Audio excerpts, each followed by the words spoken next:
bilangin, udah jangan percaya, itu yang berhasil aja yang di post, yang gagal orang mana mau ngasih tahu. Halo teman-teman skolioser semua, saya Susan dari Indonesia Scoliosis Community.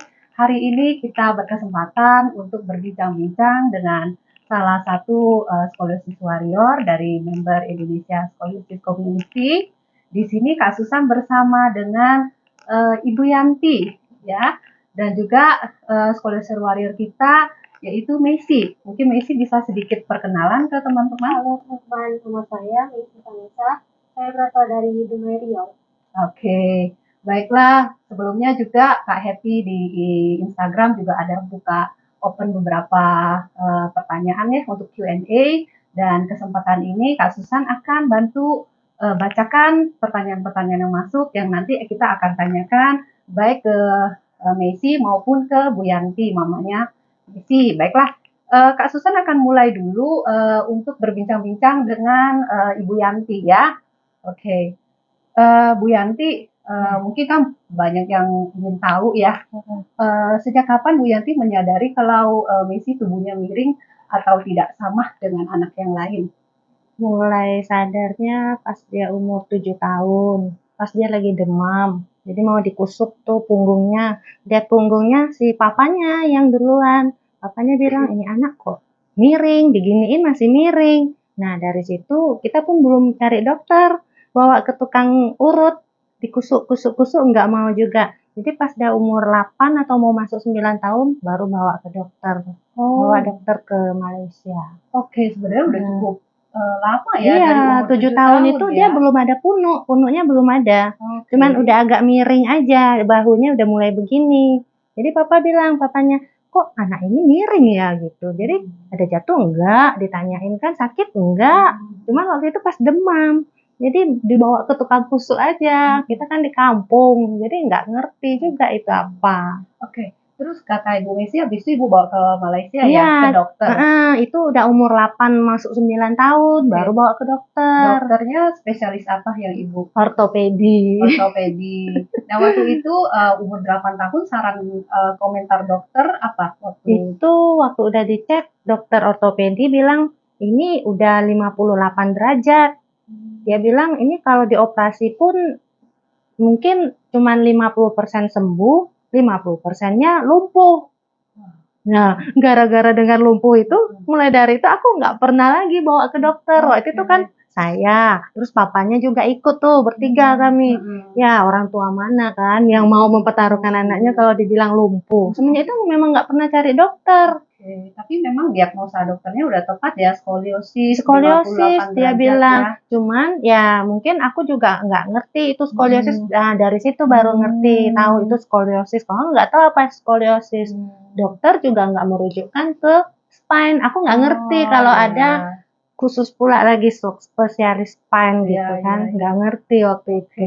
Berarti sebenarnya terdeteksinya awal, tapi mungkin bertemu dokter yang Nggak kurang tepat. tepat, jadi akhirannya penanganannya salah. Iya. Karena Ibu terlanjur takut kan ya. Wah, semua orang tua pasti khawatir ya kalau dengar 50%-nya bisa lumpuh ya. Oke. Berarti sampai usia berapa tuh Bu? Dari 8 tahun, sekarang Messi 18 tahun ya? 18. Sampai 10 tahun, apa yang Ibu lakukan selama itu? Jadi udah dengar dokter bilang gitu, saya cuman ya udah deh terima nasib aja. Jadi kan mikirnya gitu, udah bawa ke tukang kusuk, alternatif, bahkan udah bawa ke itu, udah pernah juga bawa ke Cikung. Pakai apa itu Cikung? Tenaga dalam gitu kan. Udah dibawa ke situ. Tapi yang waktu balik ke dokter yang kemarin tuh udah sempat pakai brace yang fiber itu. Brace itu udah pakai, cuman biasanya pakai 2 tahun doang, nggak mau pakai lagi. Ngomel-ngomel dia makainya. Panas, gerah, terus dia bilang juga nggak ada perubahan, memang nggak ada perubahan. Malahan tambah bengkok aja. Karena udah 58 derajat mungkin udah lebih ya, karena kan awal deteksi 58 dipakein brace. Mungkin pada saat itu juga ada kemungkinan derajatnya sudah lebih daripada itu. Jadi udah nggak mampu juga brace itu. Padahal waktu itu masih di bawah umur 12 belum mens juga. Tapi ya derajatnya mungkin udah gede, percuma pakai brace. Udah bawa alternatif, bawa urut, bawa itu yang fisioterapi di Pekanbaru yang pakai tarik-tarik itu. Chiropraktik ya. Nah, ada yang dipanasin, ditarik-tarik ya. Tapi kan kita dulu kan belum ada jalan tol, agak jauh mau pergi itu kan bolak-balik 5 jam. Akhirnya beberapa kali aja. Jadi selama 10 tahun itu Ibu lakukan alternatif ya Iya, berarti ya. alternatif. Oke. Terus tanda-tanda yang pertama Ibu lihat yang tadi Ibu ceritakan itu Iya, ya, yang diketahui sama papanya Messi ya, heeh. kok miring ya badannya ya. Oke. Mulai 9 tahun itu baru kelihatan punuknya itu. Ada punuk ya. Oke. Berarti dari sejak awal yang umur 7 tahun, Dianti belum tahu ya Iya, ini skoliosis cuma ya. miring dikit aja. Tapi cepat kali pesat dia miringnya. 7 ke 9 kan cuma 2 tahun. Langsung keluar punuknya. Oke.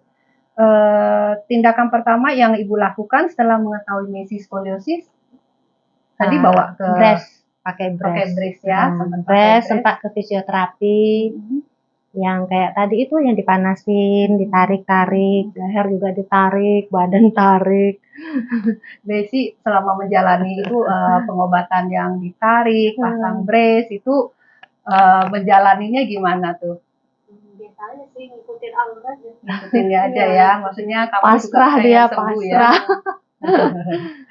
Oke. Setelah Ibu tadi konsultasi kan sama dokter yang pertama tuh yang di Malaysia, setelah diagnosanya seperti itu, Ibu kan mundur ya, tidak konsul lagi dan tidak cari opinion ke dokter ortopedi. Udah takut cari dokter. Sudah takut ya. Oke, sampai pada akhirnya Ibu memutuskan buat operasi itu bagaimana tuh Bu? Oh, itu ada teman dari Padang, tapi saudaranya ada di Dumai, Rita Pei. Rita Pei, dia bilang, cobalah Cici masuk tuh ke ISC di Telegram. Jadi di join, bawa masuk, saya diundang masuk. Itu waktu itu Telegram kan, membernya cuman kalau nggak salah sih 40-50-an orang waktu itu. Tapi iya masih awal sekali. Tapi waktu masih member 40-50 kan ceritanya belum banyak, pengalaman belum banyak, kan baru sedikit orang 40-an. Cuman saya masih nggak siap untuk operasi. Padahal di situ ceritanya udah ada yang operasi, tetap nggak siap. Jadi ada yang sarankan coba deh ke Malaysia, ke ini, ke itu. Ya aku tetap belum mau cari dokter, itu belum siap gitu. Belum percaya skoliosis ini dioperasi bisa sembuh gitu. Itu tulang kayaknya aku bilang itu udah kayak cacat permanen. Gitu aja.